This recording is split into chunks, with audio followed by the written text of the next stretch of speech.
Assalamualaikum warahmatullahi wabarakatuh. Waalaikumsalam warahmatullahi wabarakatuh. Sahabatku, teman-temanku dimanapun Anda berada, malam ini saya di Sagulung, tepatnya di Perumahan Nusa Batam ya.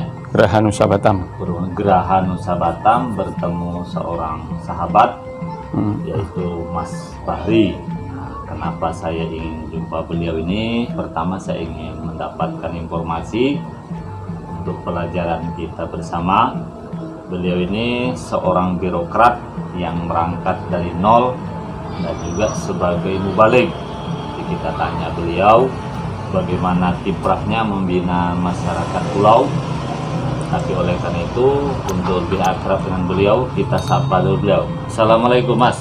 Waalaikumsalam warahmatullahi wabarakatuh. Apa saja kegiatan malam ini? Kegiatan malam ini malam Jumat baca Yasin. Baca Yasin sudah ya. Udah Habis maghrib kan? Habis maghrib jemput anak les. Jadi sekolah di Man. Masih rajin juga jemput anak. Iya, karena anak itu adalah harapan permata hati. Permata hati. Oke Mas, dari sisi nama tidak mengindikasikan orang Jawa. Nah, berbeda dengan saya, Mariono. Kan? Kalau Mas Bahri ini kabarnya dari Jawa, itu Jawa mana? Jawa Tengah. Tengahnya di mana? Tepatnya di Desa Pager, Kecamatan Susukan, Kabupaten Semarang. Semarang. Ya, jadi memang nama dari turun temurun itu memang dari kakek, sebelah ibu bapak itu memang pendakwah. Oh, berarti nggak ada nama Jawa. Nah, jadi kalau yang sebelah ibu Mbah Buyut, yang Buyut itu pendiri masjid di Desa Bekuning, Kelurahan Mudal, Boyolali. Dari sisi ibu. Sisi bapak memang dari kakek Buyut itu memang pendakwah, pedagang. Jadi bahkan adik kakek itu masih dulu seorang pejuang, kawannya Pak Supriyadi yang meninggal dunia itu, tapi yang sekarang katanya nggak ketemu di mana jasad. Ya, Pak Supriyadi, tapi yang Pak Mbah Samsain itu adik kakek saya itu malah selamat. Oh gitu. Oke. Tahun berapa lahir Mas Bahri? 1971. Berarti lebih tua sampai ya dengan Ya, 1971 Januari lagi. Januari ya. 1971. Berarti sekarang sudah umur 51. 51 tahun. Bentar lagi 52 Januari. Masih muda lah ya. Terus dulu latar belakang pendidikan SD di mana? Latar belakang pendidikan SD negeri. SD. Terus kemudian sanawiyah. Memang agama harapan orang tua, biar paham agama, mengingat kalau abang itu dipondokkan di Pondok Jawa Timur, mengingat saudara banyak saya itu, maka mau memondokkan tak jadi, tak ada biaya, cukuplah sekolah sanawiyah. Terus aliyah apa SMA? SMA, mengingat di SMA itu lebih dekat dengan kampung, bisa jalan kaki, faktor ekonomi saja. Faktor ekonomi. Terus kabarnya kuliahnya di mana? Kuliah dari SMA sebenarnya mau ke umum, tapi harapan orang tua harus ke agama, ya akhirnya kuliah di IAIN, itu di Fakultas Usuluddin Kudus. Oh, berarti yang umum itu SD dengan SMA. Nah, baru baik Usuluddin sanawiyah di IAIN. Fakultas Usuluddin, jurusan Akidah Filsafat. Wajar sampean bisa ngomong filsafat. Iya, filsafat. Oke, kok bisa ada di Batam? Jadi begini, kalau orang Jawa itu, kalau orang merantau, kalau tidak kurang, berarti kesulitan ekonomi. Wirang. Wirang itu malu. Oh iya betul. Nah, karena di kampung malu. Saya waktu itu lulus kuliah. 97 belajar usaha. Oh, pernah belajar usaha? Usaha. Karena ada keturunan pedagang ya? Ya, supplier permen dari kota Solo bawa Boyolali tahun 98. Solo. Waktu itu masih bujang ya? Masih bujang, reformasi, Solo dibakar. akhirnya pakai pinjam duit di bank, pakai apa itu SK orang tua kan PNS. Jadi akhirnya ketika dibakar karena 1 bulan tidak bekerja supplier, akhirnya itulah tadi sambil mencalonkan kepala desa.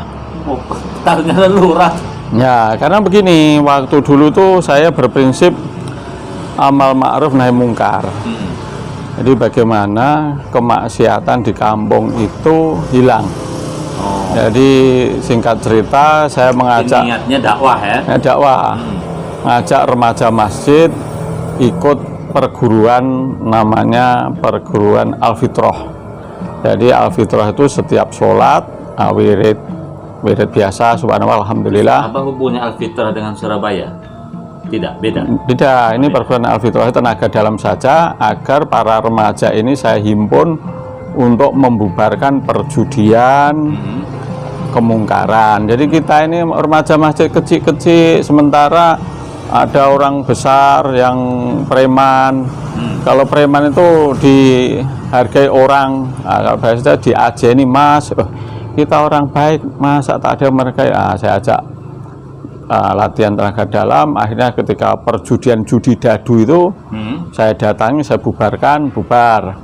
Akhirnya nama saya itu naik, dicalonkan lurah ya? Ya, kepala desa. Ya, kepala desa. Tapi apa hendak dikata, karena modal kurang segala macam, gagal. Kalah ya? Berapa calon waktu itu? 6. Tapi waktu itu reformasi, mulai awal reformasi 98 lah itu. Terus tahun 99 ikut partai. Oh, ikut partai. Jadi caleg. Oh, berarti calon kepala desa sudah. Itu caleg juga. Caleg PKB waktu itu masih proporsional tertutup. Jadi pakai urut kacang. Siapa yang ada nomor dasi, nomor sepatu. Cuma kalau dulu memang awal reformasi kita tidak dituntut biaya apapun. Yang penting masukkan kurikulum vitae, kemudian pengalaman organisasi, pengalaman itu, akhirnya lah jadi caleg PKB. Nomor berapa ingat waktu itu? Umur waktu itu 27. Nah, nomor urut. Oh, nomor 61. Cuma jumlah caleg itu ada 160-an lah. Kita 61 lah. Ya, istilahnya nomor dada lah. Tidak nomor dada. Waktu itu belum berhasil. Waktu itu belum berhasil ya, mengingat saya masih bujang. Kemudian juga proporsional tertutup, ya kita masih, namanya PKB itu kan menghargai kiai. Iya. Yang jadi Pak Kiai, alhamdulillah. Kemudian Gus Dur jadi presiden. Alhamdulillah. Nah, dalam keadaan seperti itu, usaha permen sudah mulai mundur, masuk saya ke partai itu jadi caleg, punya wawasan, ternyata mau kerja dari nol sudah malu. Makanya minggat ke Batam. Itu berarti kita masuk kategori cingkrang apa wirang tuh ke Batam? Wirang, malu. Wirang. Karena kita mau usaha lagi jualan permen, orang anggap kita sudah mantan caleg. Waktu itu kan caleg tak macam sekarang, caleg kan dulu langka memang. Tidak sembarang orang. Tahun 99 itu reformasi pertama. Jadi tahun berapa ke Batam? Jadi waktu pemilihan legislatif kan April. Nah, kemudian pemilihan presiden itu bulan November awal. November ya, yang terpilihnya Gus Dur. Jadi saya bulan November akhir tahun 99 diajak kawan untuk ngojek. Karena kalau di mana? Ngojek ya di Batam. Oh, berarti ke Batam 99. 99 bulan November. Bulan November 11. Oh, berarti ke Batam bulan tahun 99. 99 masih bujang. Jadi ngojek dulu ya. Karena di sini ojekan ternyata tidak ada. Nah, terpaksalah numpang sana numpang sini. Harapan kami ngojek itu ngumpulkan modal 5 tahun balik kampung lagi, mau jadi anggota dewan lagi, mau calon lagi. Jadi ngojeknya di mana di Batam dulu? Waktu pertama kali ya kita cari-cari, pernah juga di Kampung Angkasa. Bengkong berarti? Kampung Angkasa di Nagoya. Itu kan ada pasar Pujabari di sebelah situ. Ternyata di situ lingkungan tidak bagus. Akhirnya ada sewa motor di daerah Tanjung Sengkuang dekat Angkatan Laut. Jadi tiap hari malam, mulai pagi pergi ngojek di Mukakuning. Oke, sejak saya kenal Mas Bahri, saya kan ke Batam tahun 2003 ya. Saya kenal pertama ada di Pulau Buluh. Itu kira-kira tahun berapa ke Pulau Buluh? Jadi begini, tahun 99 itu selama mengojek antara November sampai Desember berapa bulan itu tidurlah di Tanjung Sengkuang. Tidur di Tanjung Sengkuang, kenalah Pak Sururi. Beliau ngisi kultum wawahu mafik ila aqwamit thoriq. Waktu itu kata-kata itu menurut saya di Batam itu masih langka. Jadi saya tebak pasti orang Jawa dan pasti NU. Pak Sururi. Jadi Pak Sururi itu punya binaan pondok di Setoko. Nah, jadi waktu ngojek itu orang kenal Pak Sururi, banyak kenal juga. Kamu itu sarjana kok jadi ngojek, sanalah ngajar-ngajar, kalau ngojek ini tambah bodoh kan. Itu akhirnya lah Setoko. Ketika di Setoko diajaklah ke Pulau Buluh. Berarti ke Setoko dulu? Setoko dulu. Di situ di pondok Setoko Almarhamah itulah ada Pak Agus, Pak Sururi, arwah Pak Habib, Pak Ahli Habib. Nah, kemudian saya diajaklah arwah Pak Khotop ke Pulau Buluh. Ternyata di Pulau Buluh tidak ada guru agama. Pak Khotop ini pernah di Pulau Buluh juga dulu? Bukan, Pak Khotop itu di Setoko, tapi mengajak saya silaturahmi ke Pulau Buluh. Di Pulau Buluh ada Pak Ustadz namanya, adalah Pak Ustadz namanya, ada Pak Ustadz gitu aja. Ternyata Pak Ustadz itu tidak lagi melanjutkan di SD. Jadi ketika saya silaturahmi dengan guru, kamu saja di sini karena ada. Itu tahun berapa itu ke Pulau Buluh? Ke Pulau Buluh masih tahun 99. Oh, berarti begitu cepat. Oke. Berarti tapi belum, saya baru survei 99 itu. Baru survei. Baru surveinya 99 diajak Pak Khotop sambil mengojek. Saya ngojek ya ke Setoko, kenal Pak Sururi, diajak silaturahmi ke Pulau Buluh. Dulu kan motor tuh langka, jadi motor saya itu bisa dibawa ke sana kemari, jalan-jalan, survei di situ itu hanya main saja. Ternyata diminta karena di situ marbot tidak ada, guru agama ada murid 300, guru agama Buddha ada, guru agama Islam.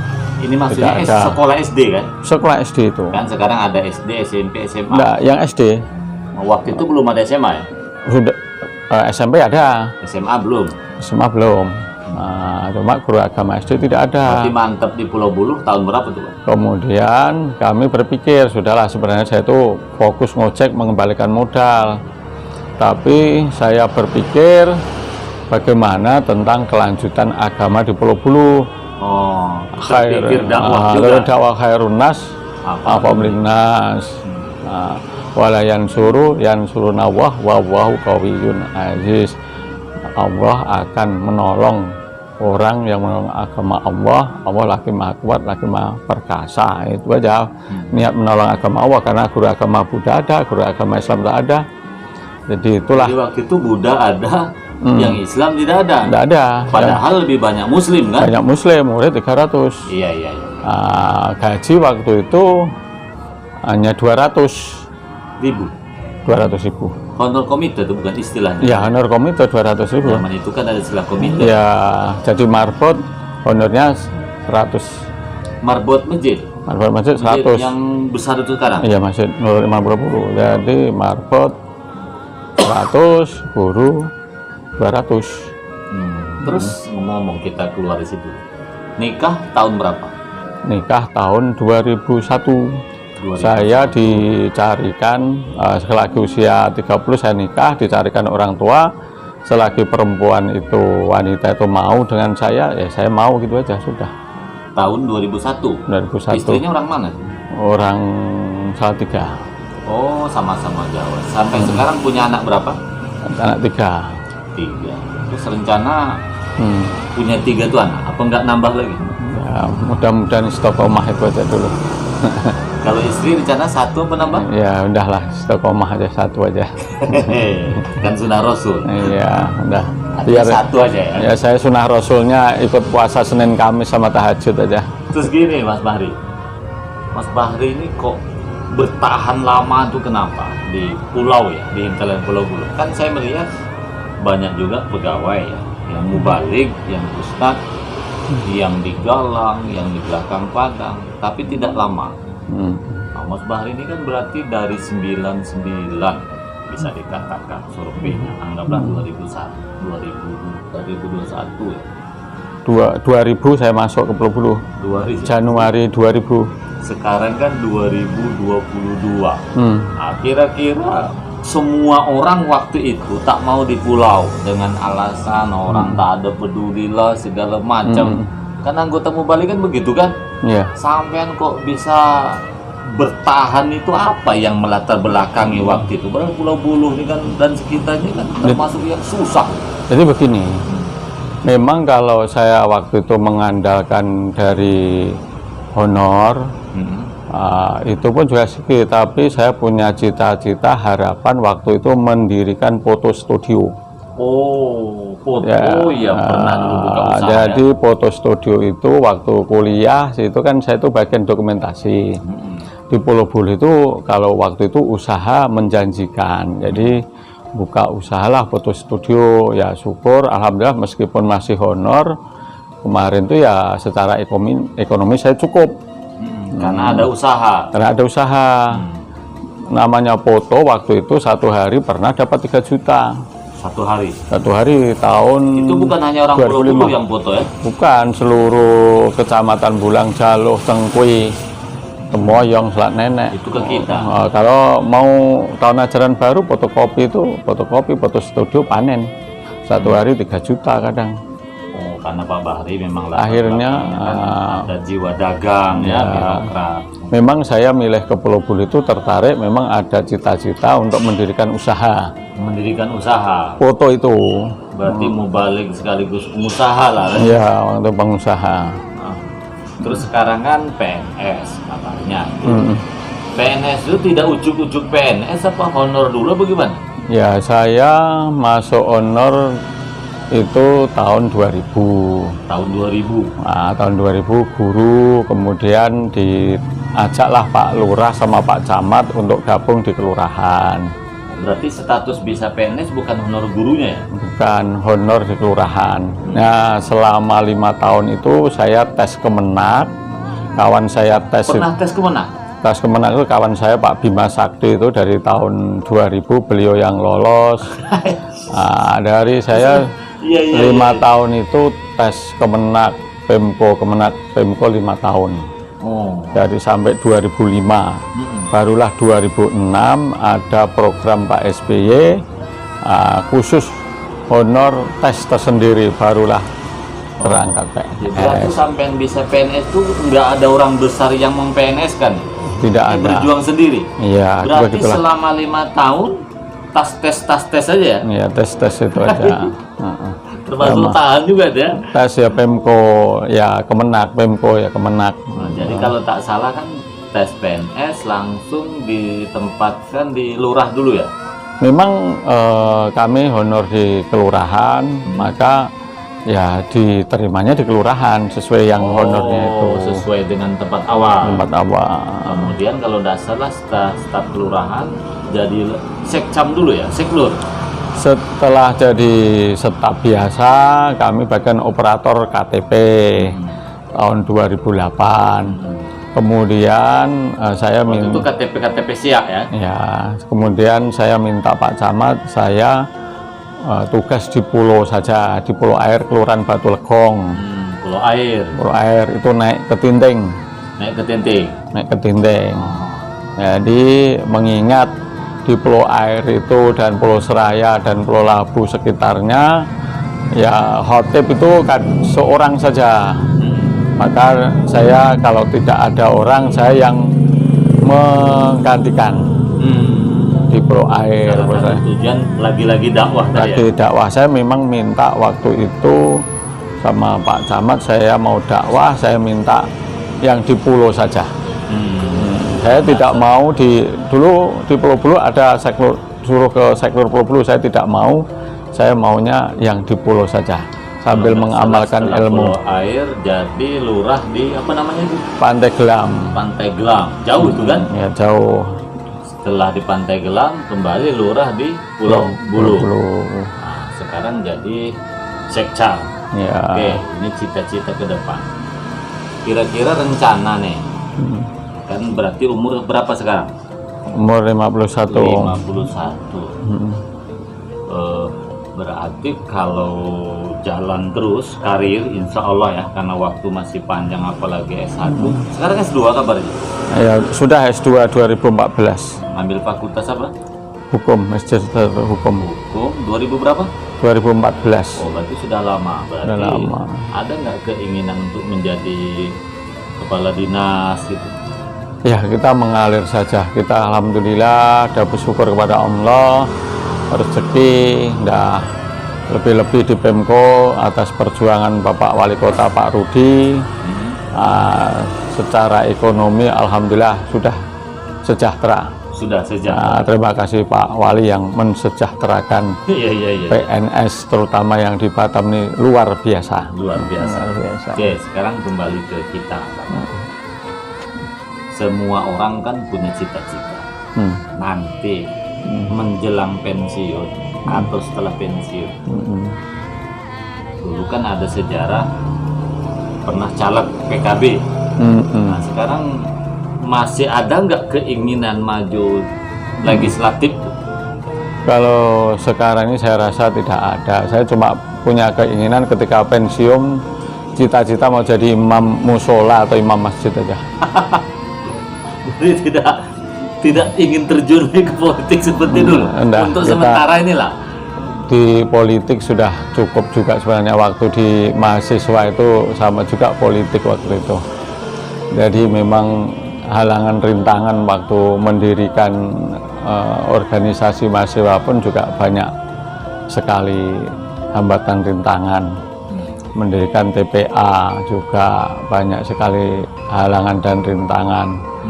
Ya sekarang ini saya sebenarnya ada beban juga selaku ketua DKM di Masjid At-Taqwa Kelurahan Nusa Batam dan juga sekretaris Yayasan At-Taqwa ini masih belum bisa berjalan dengan bagus. Baru sekarang ini PAUD yang bisa berdiri.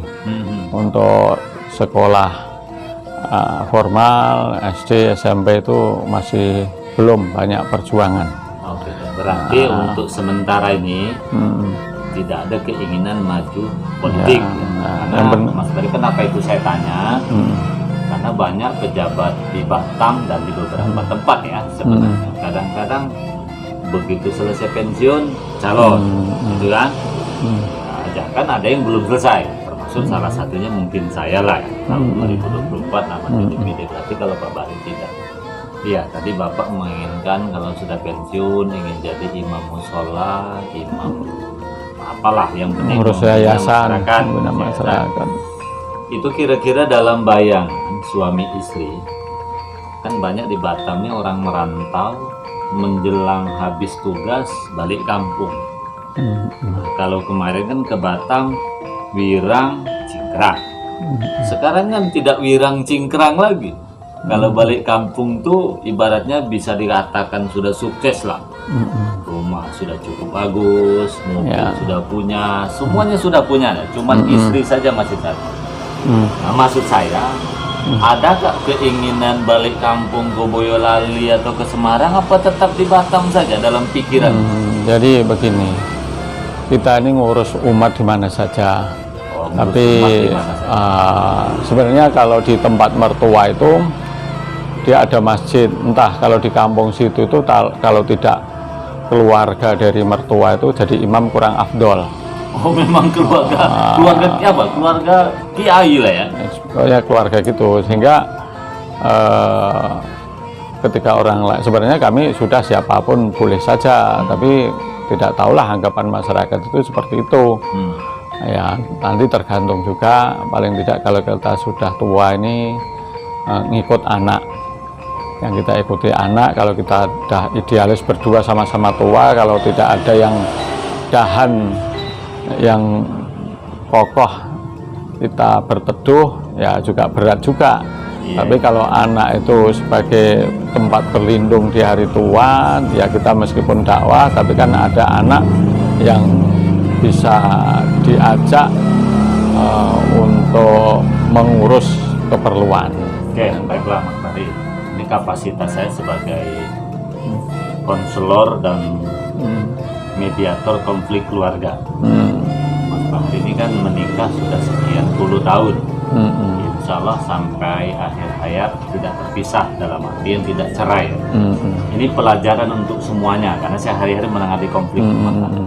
Hari ini saja saya ada 4 yang ketemu saya. Orang bilang mengurus istri itu lebih susah mengurus orang satu kecamatan. Jadi menurut Mas Bahri, bagaimana triptik kita sebagai laki-laki mengatur atau membina istri, membina anak, sehingga rumah tangga itu relatif sakinah. Kalau sakinah 100% kan mustahil. Minimal bertahan supaya tidak cerai. Pada teman-teman yang nanti menghadapi konflik rumah tangga, apa Mas saran-saran? Begini, kita ini kan hidup kan tetap ada masalah, baik masalah keluarga, masyarakat. Baik keluarga, masyarakat. Cuma kan kita selaku orang Islam yang diajarkan Rasulullah kan berdoa.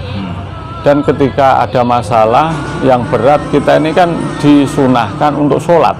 Disunahkan untuk sholat? Iya. Itu kalau bagi saya bukan hanya menghadapi istri, masyarakat, memimpin kelurahan, ya sekiranya ada warga, masyarakat, ya baik juga di rumah tangga, ya kita sholat aja, sholat tahajud, minta kembalikan. Wasta'inu bisobri wassalah. Wasta'inu bisobri wassalah. Kalau ada masalah, kita menghadap Allah dulu ya. Menghadap Allah dulu, karena bagaimana juga yang mengatur hati, bolak-baliknya hati, itu kan yang Maha Kuasa juga yang mengatur itu. Kalau kita serahkan sudah, kita ikhlas saja. Masyarakat kalau ada masalah sama ada Allah. Ya itu kembalikan pada yang Maha Kuasa. Kemudian juga ya namanya berumah tangga tetap ada, ya kita berusaha baik, berdoa, mengalah, ya apalah yang namanya hidup itu memang ada juga. Kadang kita hati-hati benar pun jadi salah, apalagi kadang salah juga. Itulah pentingnya kita memasrahkan diri kepada Allah. Allah, dan juga ya paling tidak lah kita ini kan jadi sunahkan wa minal laili fatahajjat bina fitalak asa ayab asa rabbuka maqam mahmuda. Sebagian malam kan digunakan untuk tahajud. Mudah-mudahan Allah akan mengangkat makam yang lebih tinggi. Ya, segala kesulitan. Kabarnya naik haji tahun berapa suami istri? Tahun 2019. 2019. Apa saya tanya, biasanya kan kalau kami di kantor ada orang yang sudah haji, Pak Haji gitu kan. Saya melihat ketika orang ketemu Pak Bahri, yang dikenal Pak Lurahnya, itu sama teman Mubalik kan, padahal sudah jadi sekcal. Jarang orang nyebut Pak Haji, sebut Pak Lurah datang. Jadi saya lihat nampaknya lebih populer jadi lurah daripada jadi Pak Hajinya. Kira-kira tanggapan Pak Rafi gimana? Ya sebenarnya begini juga, termasuk di perumahan kita Nusa Batam ini, orang kata dia lebih familiar menyebut lurah, lebih familiar gitu. Bahkan ada yang saling mengingatkan, nih enggak, saya familiar menyebut Pak Lurah, karena mereka menyebut nama pun juga tak tahu. Kadang orang sini kan hanya sebutan saja nama, sebutan. Makanya di mana-mana tempat tuh, juga di masyarakat, di sini juga di wilayah. Saya pikir hanya teman-teman saya nyebut Pak Lurah, rupanya sama masyarakat sini ya. Iya gitu, makanya saya lebih baik panggillah Bahri atau panggil nama aja. Ada juga kalau orang pulau itu Pak, kami sebut Pak Haji atau Pak ini atau Pak ini, sudahlah sebut nama aja atau terserah aja lah. mana yang lebih enak aja lah. Tapi jangan salah Pak Fari, lurah itu panggilan tertinggi. Contoh Ki Lurah Jowo, Mas Suryo, lurah juga namanya ya. Ternyata lurah itu bukan hanya sebutan sebuah seorang pemimpin. Oke, saya kira Mas Bari bincang-bincang kita sekitar 30 menit insya Allah menjadi inspirasi kita bersama.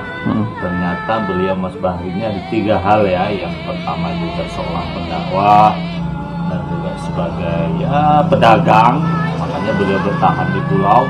Yang ketiga juga seorang birokrat. Saya baru tahu kenapa beliau bisa ketiganya digabungkan. Ternyata adalah latar belakang dari orang tuanya ya, pendakwah juga, pebisnis juga, PNS juga.